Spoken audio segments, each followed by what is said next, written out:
He conquered half of India before he was 30. His armies burned cities to the ground. His enemies begged for mercy. None was given. But one day the blood stopped flowing. And so did his hunger for power.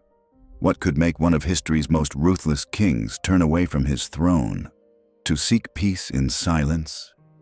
This is the rise and awakening of Ashoka the Great. Long before he was called the Great, Ashoka was known by another name, Chanda Ashoka, Ashoka the Cruel. Born into the power of the Mauryan dynasty, he was never meant to be emperor. His brothers stood ahead of him in the line of succession, but ambition burns quietly until it doesn't. From the moment he first led soldiers into battle, his brilliance was undeniable and his brutality unforgettable. He crushed rebellions with surgical precision, silenced rivals, and expanded his father's empire beyond imagination. To his generals, he was a hero. To his enemies, a nightmare. But behind the iron facade was a man fighting to prove himself worthy of the crown. A prince overshadowed by legacy, driven by insecurity, and consumed by one question. How far must a man go to be remembered? The answer would come in the blood of Kalinga. The year was 261 BCE. The empire of Maurya stretched like a shadow across the Indian subcontinent, yet one kingdom stood defiant. Kalinga, a small, proud land of warriors and farmers who refused to kneel.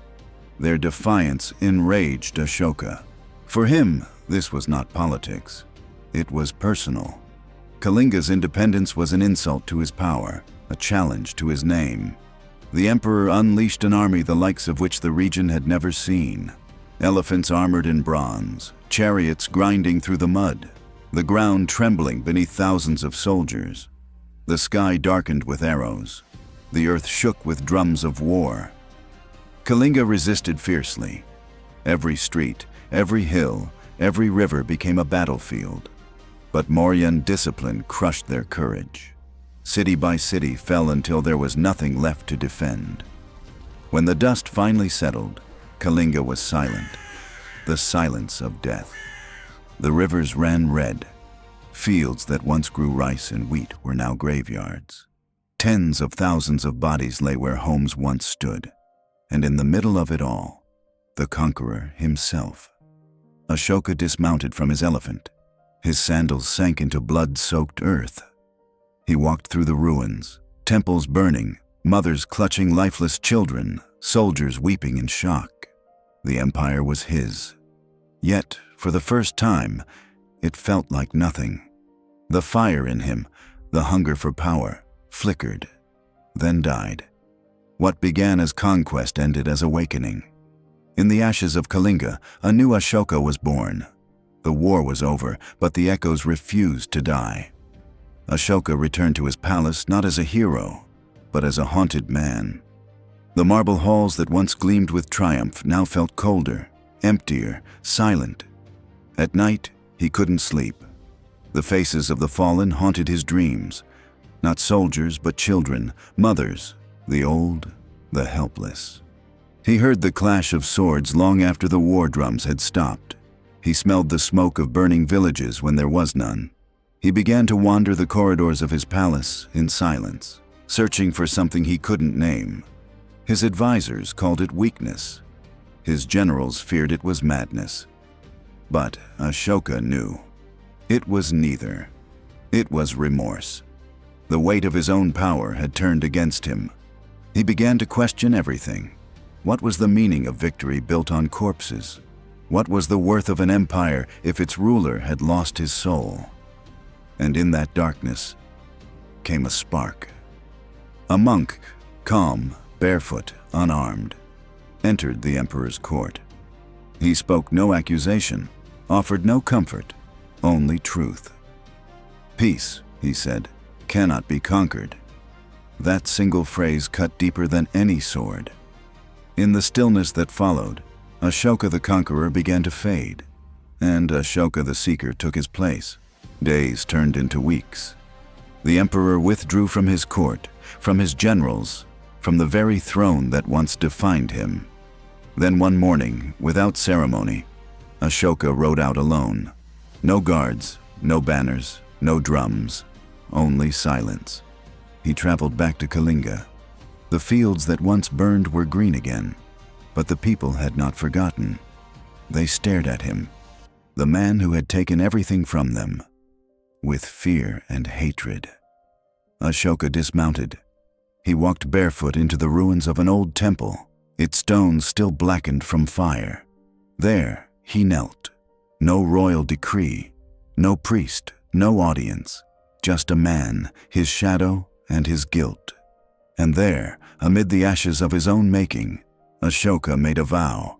He swore never again to raise his sword in anger. He swore to rule through compassion, not conquest. As he rose, villagers watched in stunned silence. For the first time, they saw not an emperor, but a man transformed. That day, the wind carried no war drums, only the sound of prayers. And from that silence, a new empire began to rise. One not of power, but of peace. The emperor who once ruled through blood and fear awoke to a new kind of power, the power of compassion. The transformation began not with decree, but with silence, the kind that comes only after the noise of war. In that stillness, Ashoka sought teachers, monks, and philosophers.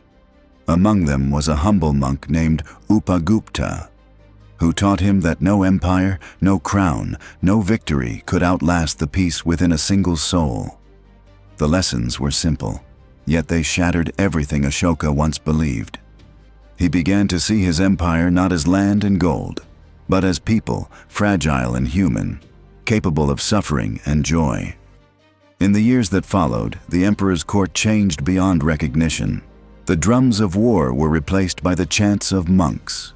The royal treasury, once spent on armies, now funded hospitals, universities, and sanctuaries for animals. He abolished unnecessary executions. He freed prisoners of conscience. He planted trees along roads to shade travelers from the heat, built wells for the thirsty, and shelters for the poor. The empire of Ashoka was no longer measured by conquest, but by kindness. Yet, Ashoka's transformation was not without struggle. Many of his generals resisted. His ministers whispered that mercy was weakness, that a ruler who forgave would soon be forgotten. But Ashoka stood firm. "It is easy to rule with fear," he said. "It is harder and nobler to rule with love." To spread his message, he did not rely on priests or armies. Instead, he turned to stone. Across the subcontinent, he erected massive pillars and rock edicts, each carved with his new laws of compassion, honesty, and respect for all life. On these pillars, the words of Dharma were written for every subject, from princes to farmers, to read and remember. "May all beings be happy. May none suffer by my cause." Messengers carried his message far beyond India, to Sri Lanka, Nepal, Afghanistan, even the Greek kingdoms of the West. From warrior to missionary, Ashoka became a bridge between worlds, and soon, the name of Ashoka was whispered in lands he would never see, not as a conqueror, but as a symbol of conscience, a beacon of peace. In his final years, the emperor renounced his royal luxuries. He ate with monks, walked barefoot among his people, and gave away his wealth to the poor. One morning, he looked upon the horizon from his palace balcony, the same sky that had once witnessed his wars, and smiled. "This," he said softly, "is victory." The man who once drowned a continent in blood had now given it something far greater.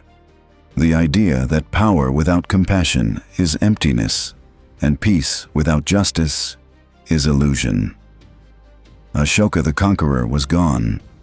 Ashoka the monk king remained. His empire faded with time, but his message outlived every dynasty.